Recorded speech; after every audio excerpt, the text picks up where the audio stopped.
ko nga, kung magbabakasyon kami ni Angelica and we'll be going to the US. So, kung meron akong mamimit na someone, as you know, a striking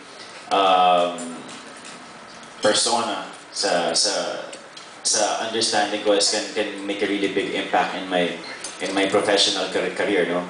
Like, kung makasalubong ko I don't mind kung makasalubong ko si Sean Penn, si Daniel Day, eduupo sila para makipagkwentuhan. And yung pala, kumbaga, gimmick lang ng magic tricks, no? Okay lang sa akin. Sir, I wouldn't mind, Nasa budget naman yun. Pasok natin sa budget. So something like that, something that can impact my professional career.